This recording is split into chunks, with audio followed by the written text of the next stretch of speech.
En Caracas, en Venezuela, a partir de este momento, en la próxima hora, tenemos 3 temas que son noticia. Primero, titulares, aquí están. En noticia, Chile. A 15 días de la segunda vuelta presidencial, las encuestas van y vienen en intención de votos. Unas para el ultraderechista José Antonio Kast y otras para el progresista Gabriel Boric. ¿A quién creerle? ¿Es posible conocer la verdadera percepción política de este momento crucial para el país? Vamos a analizarlo. En noticia Honduras, un país en el que no cierra el ciclo electoral por cuenta de nuevas denuncias de varios partidos políticos de la elección de candidatos al poder legislativo. ¿Qué está pasando con un asunto clave para la gobernabilidad del nuevo ejecutivo? Profundizamos en ello. Y en noticia Europa, la Organización Internacional de Migraciones, la OIM, reveló este viernes que en este 2021, 1.255 personas murieron en su intento por llegar a España desde las costas de África. Es la cifra más alta desde 2014, año en que la OIM comenzó a recoger estadísticas sobre un dramático fenómeno al que la Unión Europea le da la espalda. Lo analizamos. En noticia casi comienza. Bienvenidos, bienvenidas.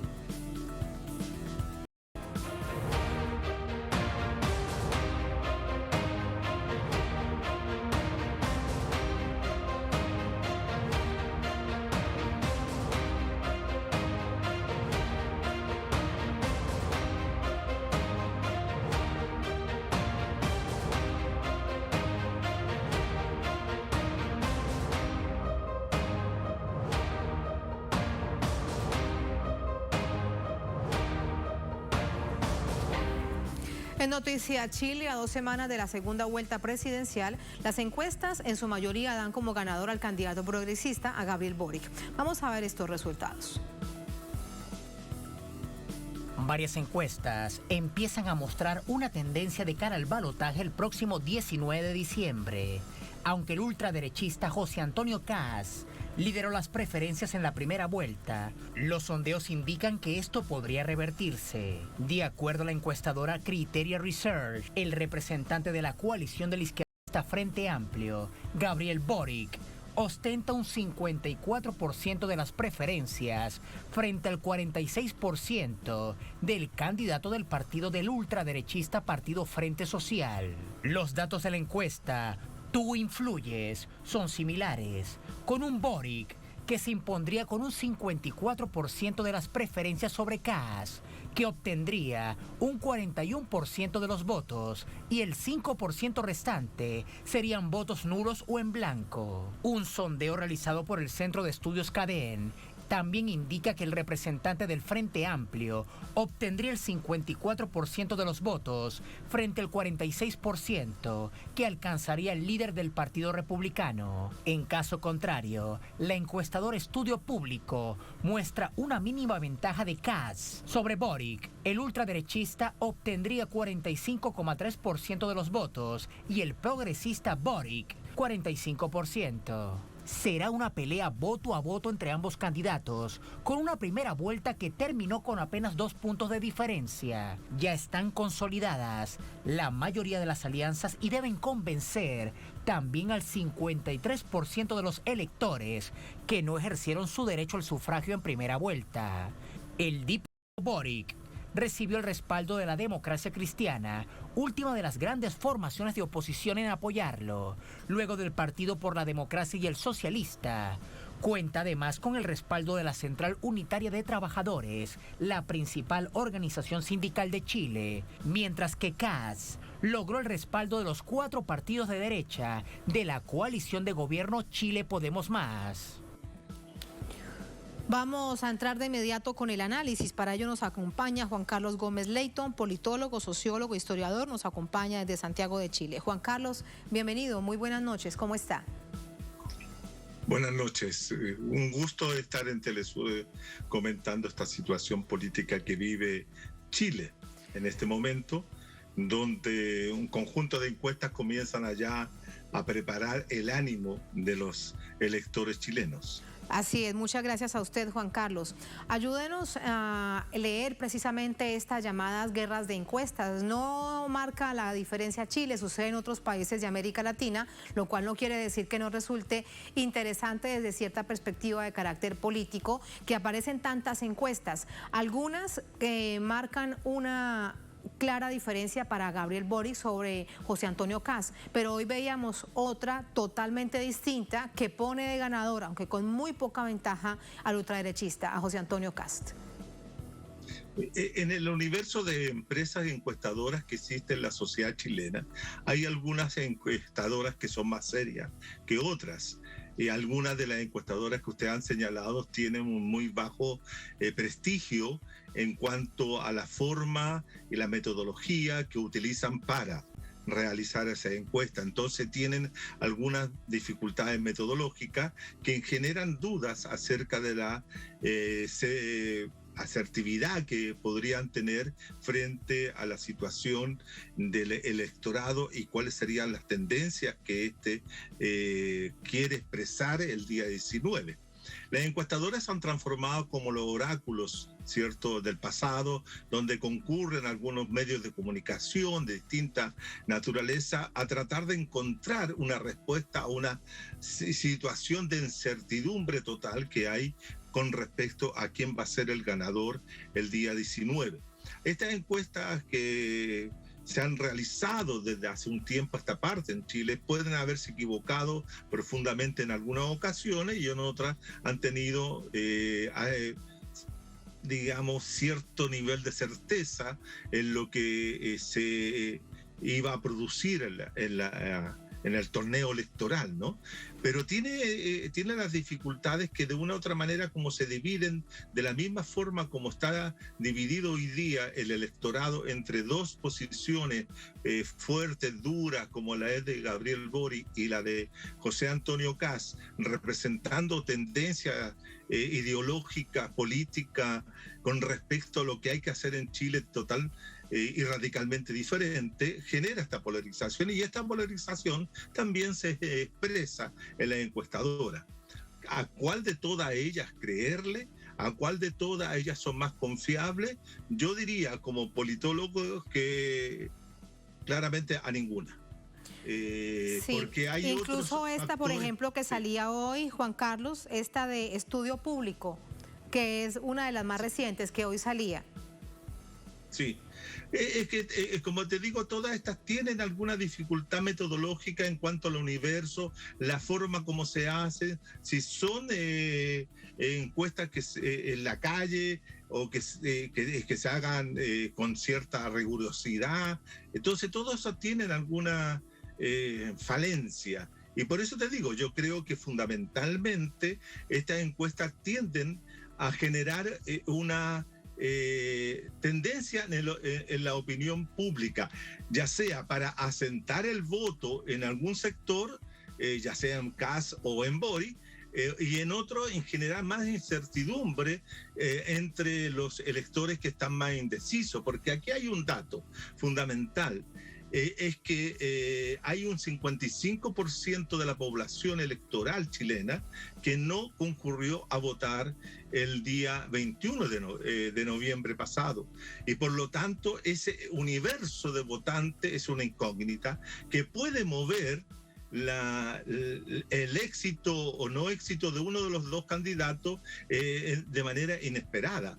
Entonces se puede pensar que ese universo abstencionista tiene hoy día el resorte de quién va a ganar las próximas elecciones. Ahora, en un ejercicio, si tú quieres, matemático, si uno mantiene congelada la situación que se vivió el 21, el tema central es que para que gane Boric debieran entrar aproximadamente 1 millón, 1,5 millones de personas a ese escenario de votantes y cada uno, y en ese sentido el candidato Boric debía llevar por lo menos de 10, 8 a su favor y 2 podrían ser a favor de Kast.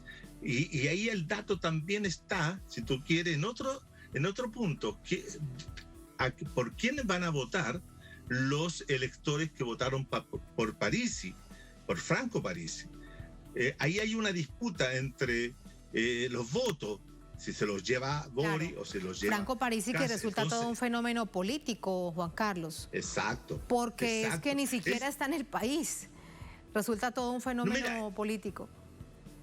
Eso es lo que yo he dicho en otro momento, que Franco Parisi inauguró lo que podría ser el ciudadano digital. Es decir, él llevó a cabo una elección, una campaña presidencial importante desde el exterior y manejado manejándose con su electores a través de este medio, como lo estamos haciendo nosotros hoy día, conversando a través de distancias largas, ¿cierto?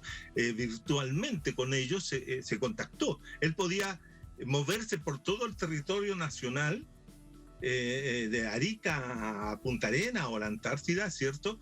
Sin moverse de su casa en Atlanta, donde vive, o en Estados Unidos, no estoy seguro en qué lugar, pero en Estados Unidos vive, eso sí está cierto. Y de ahí se podía comunicar con... Él inauguró una cosa extraordinaria, es decir, la gente votó por una confianza que se transmitía a través del Zoom, a través de toda esta tecnología telemática. Eso también revela este cambio que se está produciendo al interior de las ciudadanías, que ahora emerge una ciudadanía que no es poca, digital, de cerca de 500.000 personas votaron por Franco Parisi. Entonces sí, no es algo que se puede desconocer como realidad. Aparte de ser un fenómeno, una UCI de... Claro, sin saber, Juan Carlos, cómo se va a mover, cómo se va a movilizar esa votación de Parisi. Y en el marco de la incertidumbre, preguntarte, porque no deja de ser sorpresivo ese triunfo de José Antonio Kast en la primera vuelta, aunque con escasa diferencia, pero bueno, en el marco de la democracia eso es lo válido, en un contexto de país que venía de un profundo estallido social. Hoy en día, ¿cómo percibes, para alejarnos ya de las encuestas, de esas cifras que están allí, como analista político, cómo percibes el ánimo de la gente de cara a esta segunda vuelta presidencial? Mira, yo primero diría con respecto al triunfo o a la llegada en primer lugar, porque yo creo que hay que diferenciar entre triunfo y la llegada en primer lugar de Kast en esta primera vuelta. Yo creo que el tema central que explica esa situación es que en esta ocasión los rebeldes, los insurgentes, los antineoliberales profundos, radicales, que participaron en la revuelta de octubre de 2019, por una serie de razones y de detalles, incluso de reglas electorales, no tuvieron representación. No tuvieron representación para poder competir por la presidencia o para poder competir, ¿cierto?, para dirigir el proceso de cambio que Chile está impulsando desde octubre. Y por lo tanto, si tú tomas los candidatos que participaron, los 7, ¿cierto?, ninguno de los 7, con excepción quizás con matices de Eduardo Ortiz, pero los otros seis candidatos representan la vieja política. Ellos son parte de los 30 años sobre los cuales la ciudadanía en octubre pasado, octubre del 19, se levantaron. Por lo tanto, eso explica que no había candidato, porque el mismo Boric había votado, por ejemplo, la ley de antibarricada. El mismo Boric había estado, ¿cierto?, por la ley de no favorecer a la gente que está el preso de la revuelta. El mismo Boric había firmado el acuerdo de la paz que suspendió, que contuvo el proceso de insurgencia y que estaba a punto de caer el gobierno de Piñera. Entonces, no representa Boric ni Yanna Proboste ni Marco Enrique Dominami, ¿cierto?, representaban a esos sectores. Menos lo iban a representar Kast, menos lo iba a representar Sichel, y por cierto tampoco Parisi. Claro. Entonces, en la ausencia, podía haber sacado el primer lugar cualquiera de ellos. Sí, lo entiendo. Ninguno además fue capaz de ir más allá, por ejemplo, para cuestionar el modelo, para proponer el rompimiento del modelo leonino que agobia a esos millones de personas que salieron a protestar. Pero qué paradójico que, para no decir triunfo, sino que gana Kast en primera vuelta, o bueno, obtiene el mayor número de votos, y es un fascista confeso. es la derecha de la derecha, es la extrema de la derecha del país, con el anhelo del pinochetismo, con familiares que participaron activamente en la Alemania nazi, así que eso no deja de ser muy paradójico, a Juan Carlos. Mira, no es paradójico si uno tiene en vista el proceso político chileno en la larga duración. Si uno recuerda que en 1988, cuando se hace el plebiscito sucesorio, en la cual Pinochet llama a este plebiscito con la intención de quedarse un tiempo más en la presidencia como dictador, ¿cierto? Él obtiene en ese año el 44% de los votos. El 44% de los votos. Es decir, si uno lo mira en la larga duración, lo que saca Kast, ¿cierto? Saca 28 o 29, ¿cierto? Saca un poco menos de lo que era ese activo electoral, social, que el pinochetismo tenía. Y a lo largo de estos 30 años, ese activo pinochetista no se evaporó, no se fue, se quedó. Entonces, no es paradójico, era posible que la derecha pudiera, o la derecha dura, encontrara en una figura como Kast ese pinochetismo, y en ese sentido estaría hoy día reflejándose en esta votación que obtiene este señor.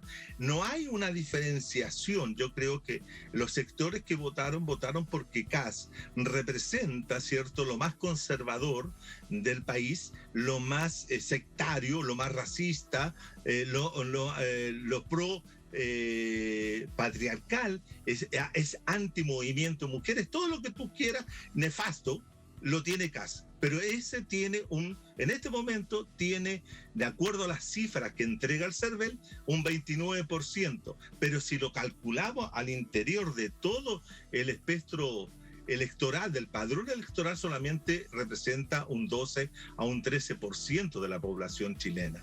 Entonces, en la forma, y esto lo he dicho varias veces, en la forma como el CERVEL asigna los porcentajes y hace ver que tiene mayor cantidad de apoyo que de la que realmente tienen en la ciudadanía.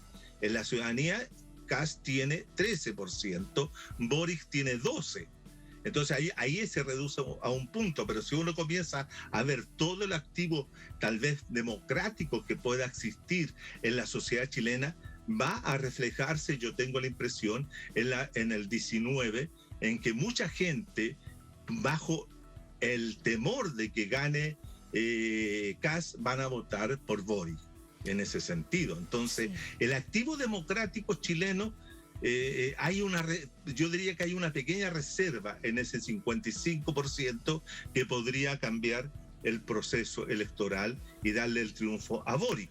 Ahora, Boric también es una persona que no representa la ruptura con el neoliberalismo, es algo de continuidad en ese sentido. Pero bueno, sí, así es. Hemos perdido todos los yerros, a pesar de todo lo que es él. Hemos perdido la comunicación con nuestro invitado. Le pido a la producción que rápidamente vamos a tratar de restablecer esta comunicación con Juan Carlos Gómez Leyton, politólogo, sociólogo, historiador, con quien conversamos desde Santiago de Chile, la capital de esta nación suramericana, en un ejercicio analítico histórico que nos hace Juan Carlos Gómez muy interesante, porque él se ha ido hacia atrás más de 30 años para entender la votación de José Antonio Kast, y también lo ha traído a la coyuntura, a la actualidad, para comprender también qué está pasando con la candidatura de Gabriel Boric. Aquí es importante plantear un hecho fundamental. ¿Cuánto se parece esta coalición de la llamada Apruebo Dignidad de hoy a la llamada Concertación, que fue la que nació después de que cae la dictadura de Augusto Pinochet? Ese también será un tema central. Él nos estaba diciendo que no hay una ruptura con el modelo neoliberal y de hecho es algo muy importante para continuar con ese análisis. Juan Carlos, ¿me escucha? Sí, le escucho, sí, le escucho. Sí, que habíamos perdido la comunicación. Le decía a la audiencia que una pregunta clave, además en este contexto histórico que usted nos plantea tan interesante, es cuánto se parece esta coalición de la llamada Apruebo Dignidad a la exconcertación. ¿Cuál sería la novedad en este momento? Le pregunto si sería, por ejemplo, el Frente Amplio, para recordarle a nuestra audiencia, es la coalición que acompaña a Gabriel Boric en este proceso electoral. Mira, yo diría que esta coalición que se está conformando bajo la candidatura de Gabriel Boric es como una mezcla, una combinación entre la vieja concertación de Partido por la Democracia, parte de la nueva mayoría, porque está el PC, el Partido Comunista, y ahora se integra o está dentro de ella el Frente Amplio. Esto es lo que debió haberse configurado tal vez en el 2017, cuando el Frente Amplio, habiendo obtenido un tercer lugar muy potente con Beatriz Sánchez, no quiso apoyar la posibilidad de elegir a Guillermo Guillé, el periodista, que podía haber derrotado perfectamente a Piñera, y no habríamos tenido Piñera 2.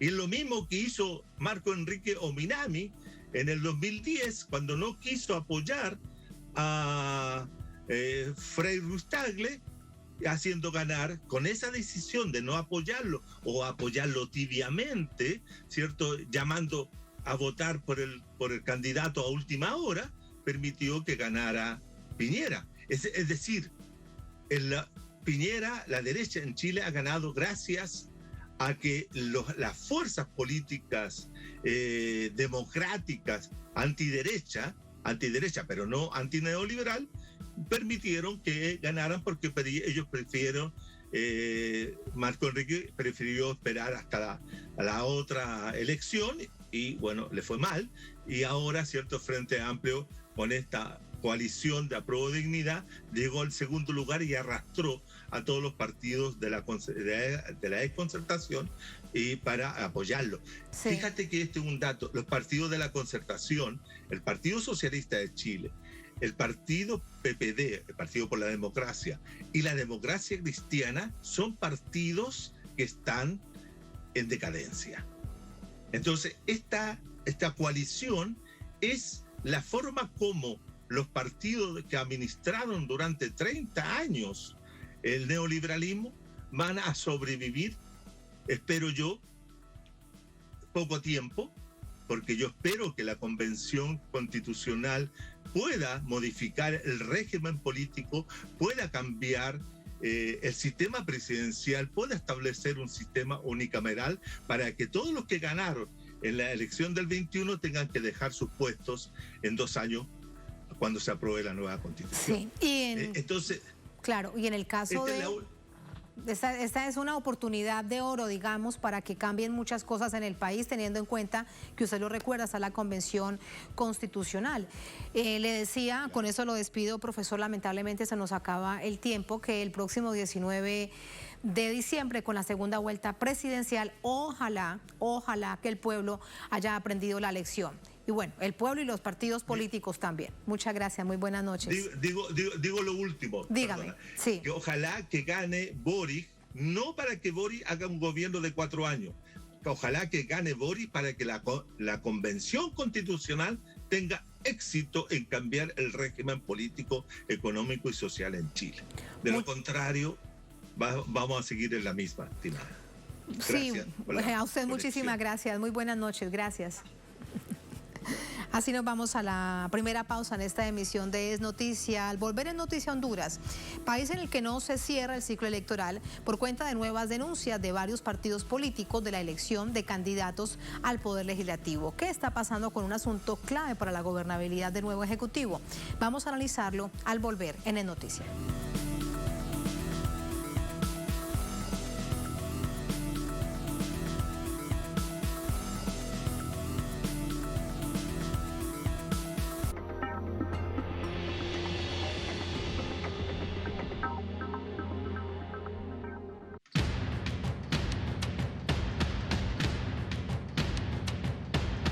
Camino, tierras y cielo. visto crecer en los campos del sur, en los campos del norte. Camino tierras y siento vibrar la energía de niños que juegan. Cada lucha, cada esfuerzo, cada grano, cada arena construyó este pueblo con su gente, su cultura, por un mañana mejor. Otro mundo y es posible como un manantial, la conciencia del futuro. Entreguemos la energía, Bolivia es nuestra nación.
En Noticia Honduras, el Consejo Nacional Electoral designó a una comisión para investigar con urgencia una serie de denuncias interpuestas por partidos políticos tras celebrarse las elecciones generales el pasado 28 de noviembre.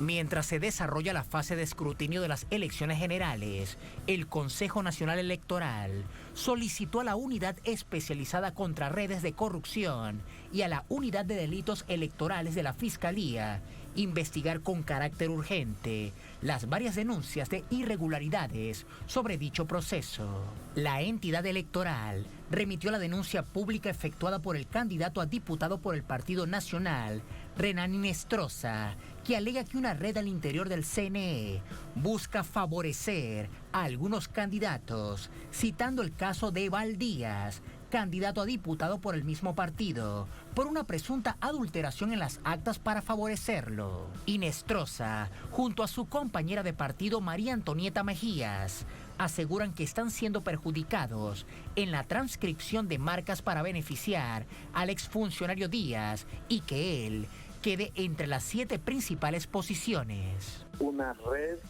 a lo interno del Consejo Nacional Electoral que están obedeciendo algo o a alguien para poder perjudicar a unos o para poder favorecer a otros. Y eso sería verdaderamente lamentable que específicamente esté ocurriendo a lo interno del partido. En el mismo sentido, el compañero de fórmula presidencial de Xiomara Castro, Salvador Nasralla, manifestó que se ejecutaron acciones para cambiar números de votos físicos que pusieron en las actas. Están queriendo dominar el Congreso y no lo vamos a permitir, el pueblo no lo va a permitir. Honduras va a vivir en las próximas horas algo parecido en cuanto a reclamaciones a lo que pasó con la presidencia en 2017. Entonces, para evitarlo, el Consejo Nacional Electoral lo que tiene que hacer es llamar a que se haga un conteo público de todas las urnas para comparar con los datos que están en las actas. De igual modo, la consejera del CNE,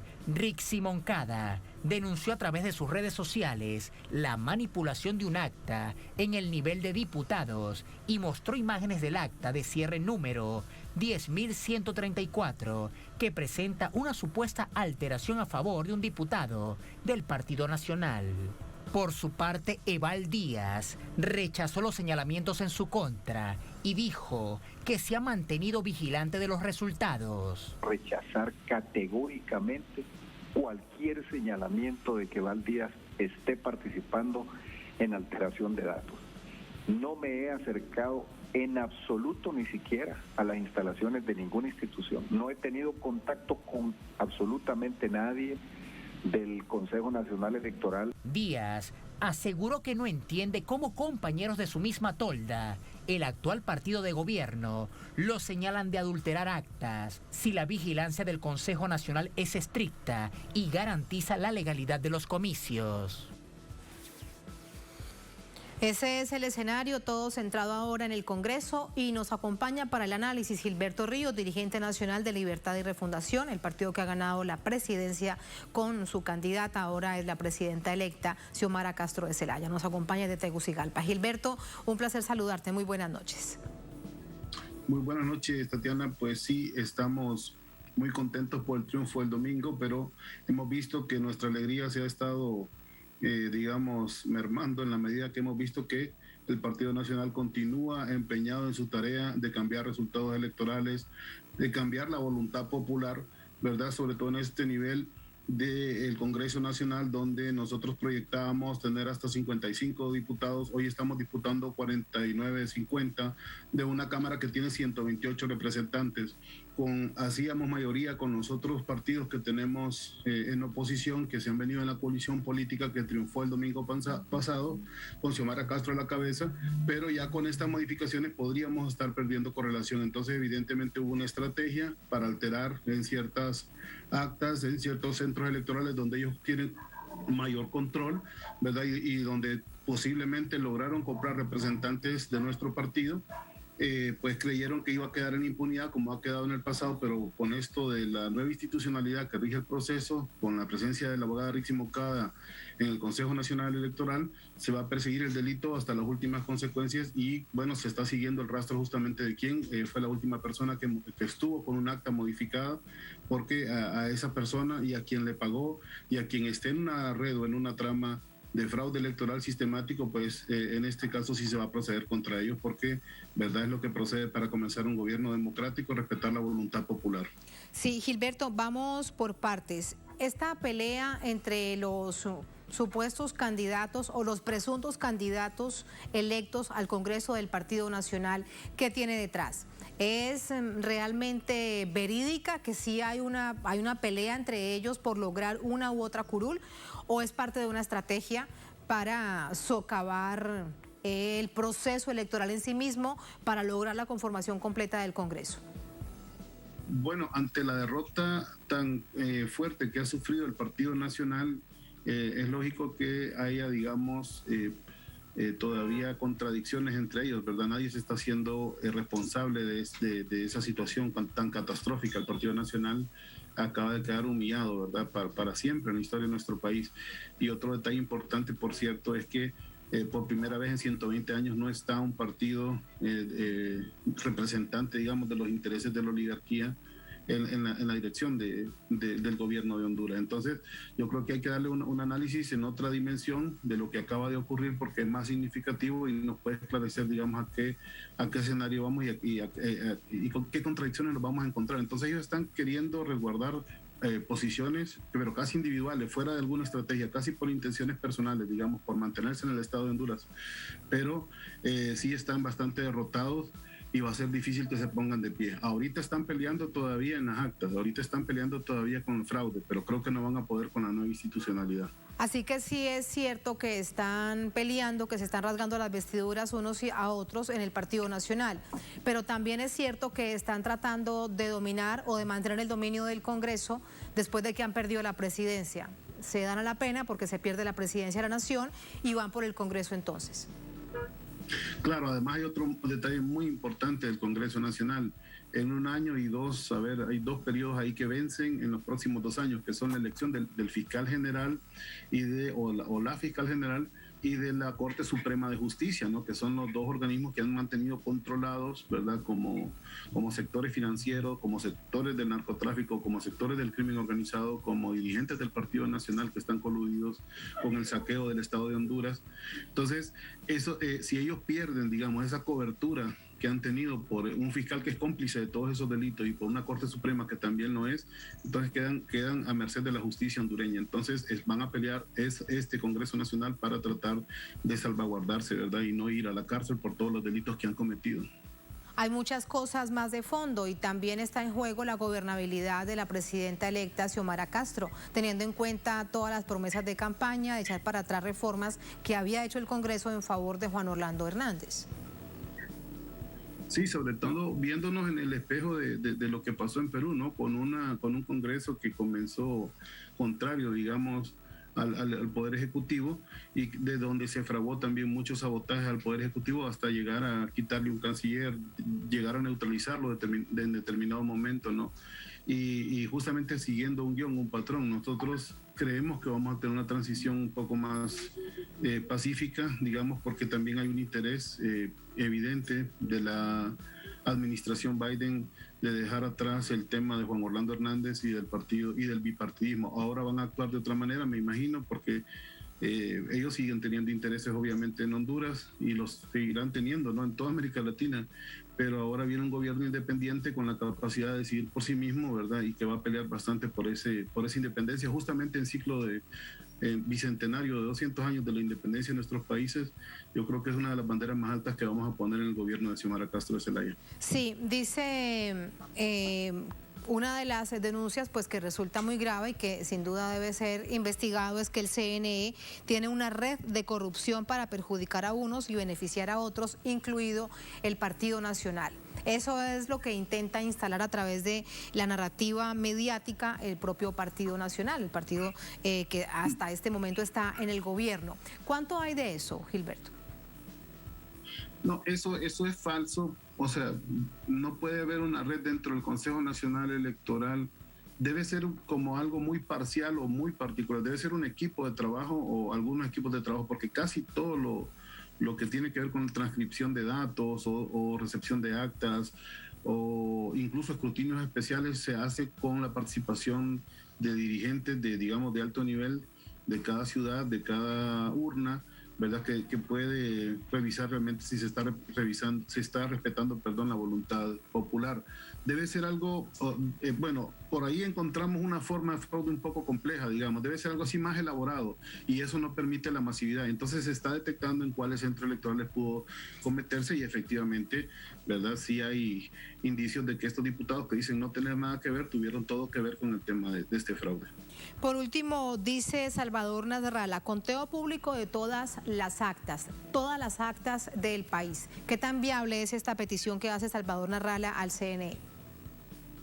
Bueno, yo entiendo por lo que sé de derecho electoral que la última instancia es la apertura de una urna, pero si para eso, para que nosotros comencemos un gobierno con total transparencia, donde se refleje la voluntad de la democracia, ¿verdad? De construir verdadera democracia en Honduras, pues no habría ningún problema y estoy seguro que sería la voluntad de la concejal de Rixi Moncada, que es la representante, digamos, de Libre en el Consejo Nacional Electoral, y también de la concejal Ana Paola Hall del Partido Liberal. Estoy seguro que estarían totalmente dispuestos de llegar hasta las últimas consecuencias para que se demostrara cuál ha sido la voluntad popular, y en caso de que hubieran habido digamos algunas formas de fraude que hubieran trastocado los resultados finales, pues evidentemente, ¿verdad?, también habría la voluntad de que se pague, porque el delito electoral en Honduras se paga con 8 y hasta 12 años de cárcel también, ¿verdad? Y no es conmutable, no se puede pagar una fianza por eso, se tiene que pasar un tiempo en la cárcel. Entonces, bueno, quien se haya metido a eso, pues ojalá que pague también. Que se investigue y que se pueda establecer qué es lo que ha sucedido y sin duda que caiga toda la justicia sobre los culpables. Lo que también queda claro en los próximos días es que esto no terminará, estaremos muy pendientes de ello. Gilberto, gracias, muy buenas noches, gracias por el análisis, por contarnos cómo está la situación. Muchas gracias. Un abrazo, hasta luego. Un abrazo, adiós, seguimos. Gracias. Así nos vamos a la última pausa en esta emisión de Es Noticia. Al volver en Noticia Europa, la Organización Internacional para las Migraciones reveló este viernes que en este 2021, 1.255 personas murieron en su intento por llegar a España desde las costas de África. Es la cifra más alta desde 2014, año en que la OIM comenzó a recoger estadísticas sobre un dramático fenómeno al que la Unión Europea le da la espalda. Lo analizamos al volver en el noticiero.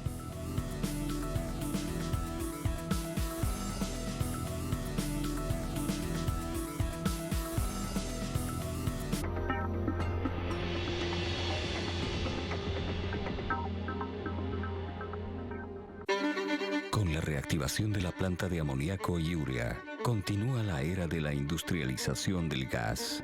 Nuestra planta garantiza la seguridad alimentaria del país y potencia la producción agropecuaria. Es fundamental nuestra planta de urea para poder garantizar la seguridad alimentaria, reducir costos de producción agropecuarios y poder competitivamente ingresar a mercados internacionales.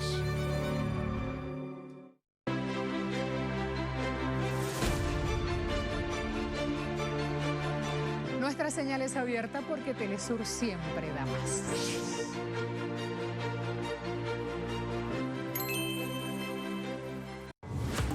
En un mundo en constante movimiento, todos los días se generan nuevos sucesos y es necesario conocerlos. Nos preguntamos, ¿qué hay detrás de cada acontecimiento? ¿Cuáles son las consecuencias y cómo nos afectan? Ante estas preguntas, buscaremos poner el punto en la I. El punto en la I.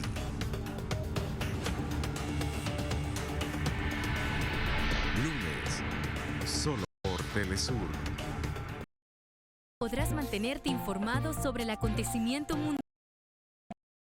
De todo nuestro contenido de manera personal desde tu dispositivo móvil o tablet, a través de nuestra aplicación. Cada vez más conectados y más cerca de los pueblos del mundo. Telesur, la señal informativa de América Latina y el Caribe.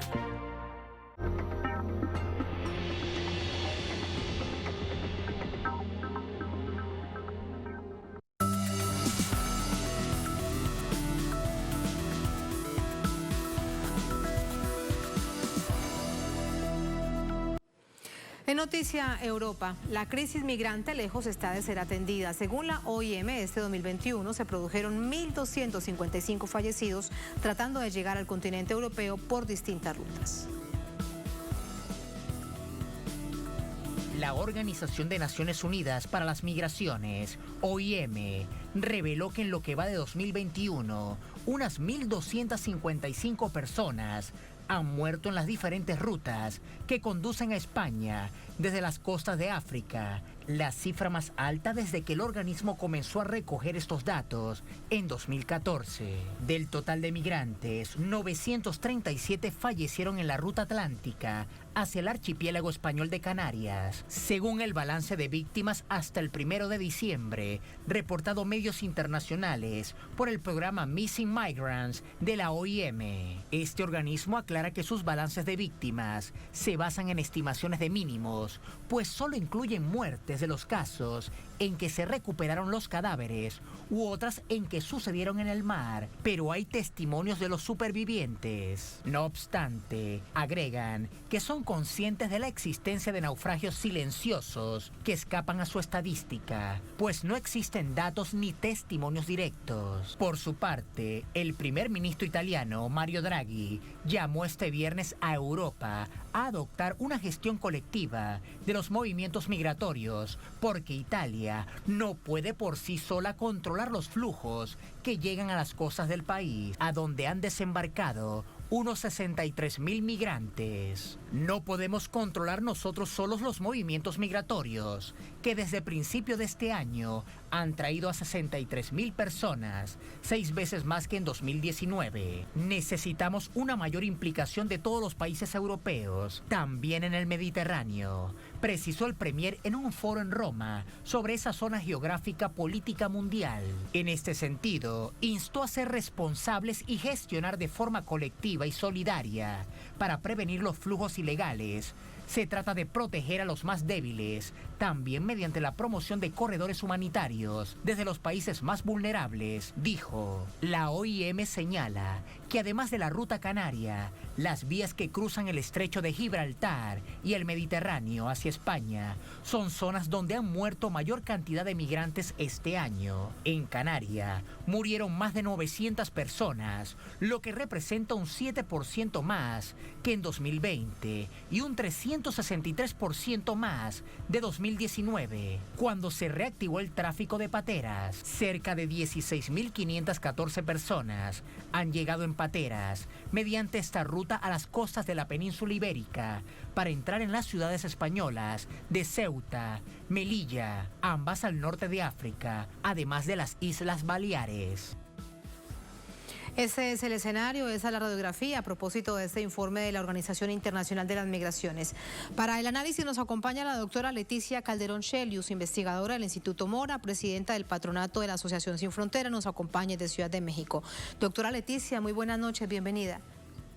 Qué gusto, Tatiana. Saludos a todos. Gracias por invitarme. A usted muchísimas gracias. Dice la OIM, y eso que no ha terminado el 2021, el fenómeno es persistente, es permanente.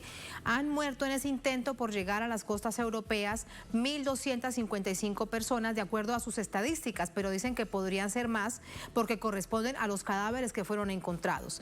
¿Cuál es primero, su impresión como ciudadana del mundo, experta sin duda en estos temas, ante una cifra que produce tanto dolor?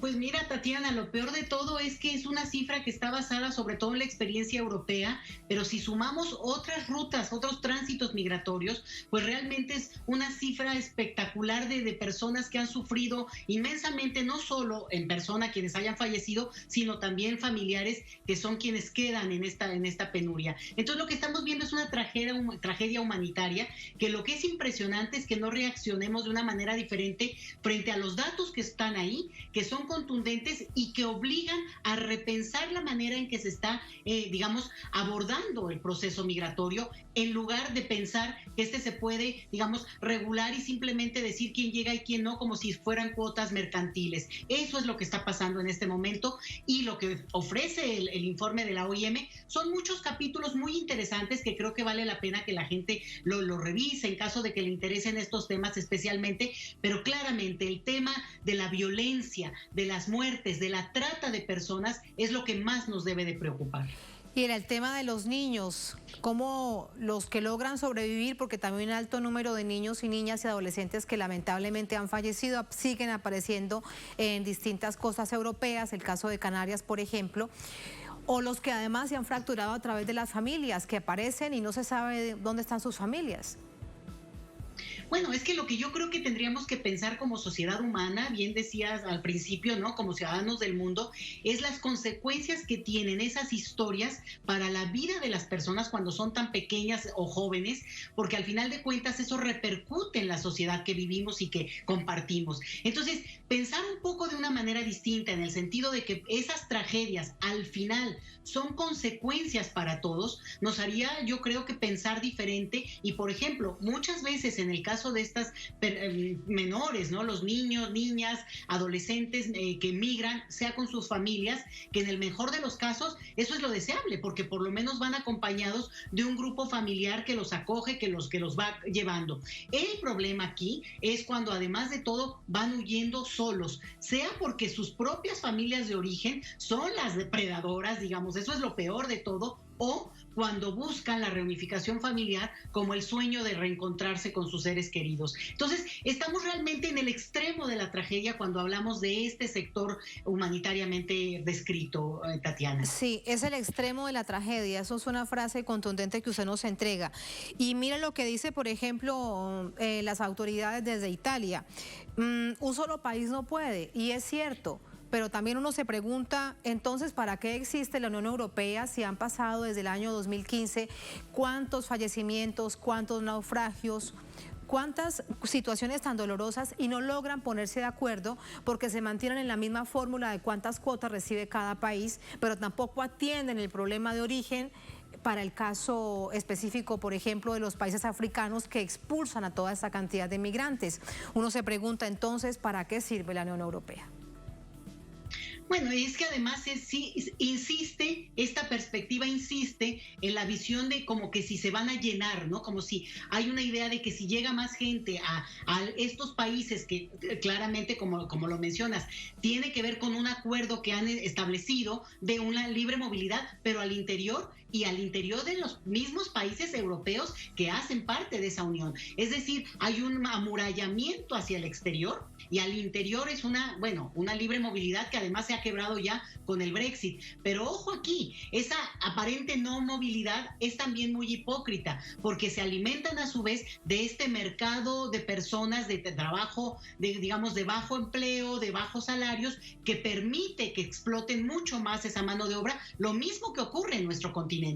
Entonces, parte de lo que ocurre al mantener una irregularidad en términos de la documentación de las personas es que son personas más explotables. O sea, el problema no es aquí que haya gente indocumentada, es que se provoca que estén sin documentos para tratar de explotarlos de una manera mucho más efectiva y eficiente a la luz de los mercados. Eso es lo que me parece que es muy claro, y en la Unión Europea, además, se suma, en todo el mundo está este tema ya de tensión de la demografía, Tatiana, porque al final les sirve y les beneficia, y en todos los estudios económicos apuntan que la Unión Europea, unos países más, otros menos, pero sin la mano de obra migrante, no tienen un reemplazo generacional que requieren ya en el presente. No es una hipótesis hacia el futuro como en nuestros países, que viene ese proceso también. Entonces, creo que estamos ante una, llamada de atención muy potente para decir, o cambiamos la visión desde la que estamos viendo a los seres humanos como etiquetas, donde uno es refugiado, el otro es asilado, el otro es migrante económico. No, estas son personas y somos personas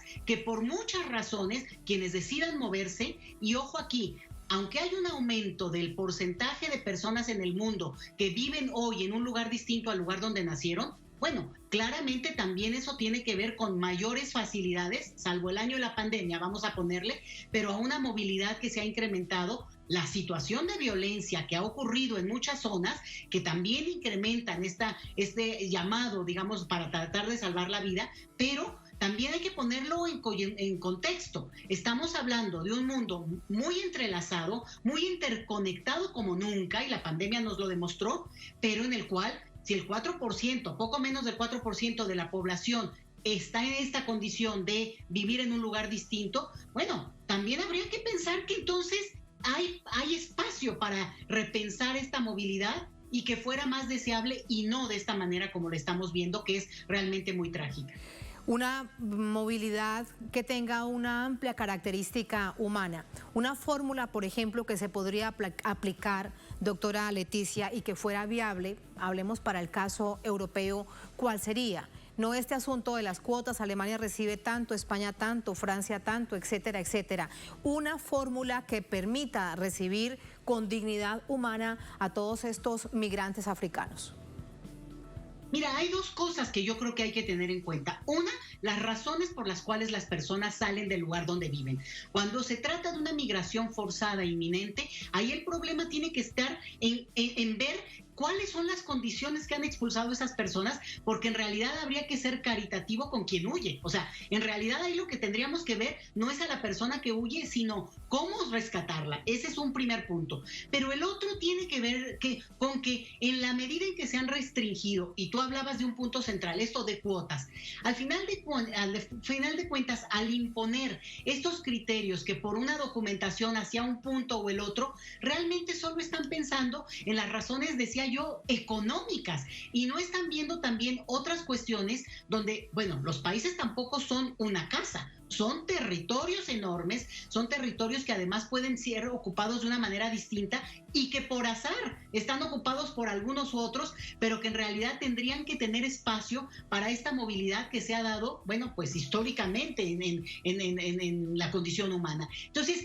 a mí me parece que ampliar el tipo de, pues voy a decirlo como les gusta, ¿no?, con visados diferenciados y con cuotas que no tengan este tipo de restricciones, sino que abran esa posibilidad, quitaría grandemente el tema, primero del peso de que las personas se mantengan en limbos jurídicos que duran siglos, eterno. Para la vida de una persona puede ser muchísimo estar en eso un par de años. Pero la otra también es que sería un golpe muy directo a este tema de criminalizar y la trata de personas, porque al final una persona sin documentos es una persona vulnerable y que es presa muy fácil de esta delincuencia organizada. Lo que la gente necesita es tener una documentación universal jurídicamente reconocida, ser reconocida como persona humana, como persona con dignidad, más allá del origen nacional del que procede. A lo mejor suena muy utópico, Tatiana, pero la realidad es que estamos llegando a ese punto extremo en el cual la pregunta es,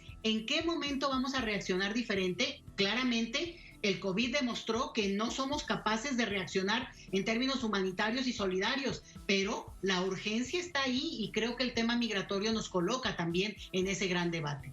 Algo tendrá que suceder porque, como vemos en la parte baja de nuestras pantallas, es un drama sin fin y siempre también pensamos, si nos ponemos en los zapatos del otro, por ejemplo, ¿qué puede estar sucediendo en la isla griega de Lesbos, donde llegan migrantes europeos? Es una de las rutas que más presencia tiene, y el gobierno de Grecia han pasado muchos durante todos estos años, pero siguen diciendo lo mismo, los recibimos y después ¿qué hacemos? Ahí se quedan, así que la isla es en sí misma pues un campo de migrantes, una situación muy triste, y lo recordaba de acuerdo a eso que usted nos decía. Doctora Leticia, muchas gracias, buenas noches. Muchas gracias, buenas noches a todos. Un saludo desde México. Muchas gracias. Gracias a ustedes por habernos acompañado. Así ponemos punto final a esta emisión de Noticias. Será hasta el próximo lunes. Un placer, sigan con nosotros.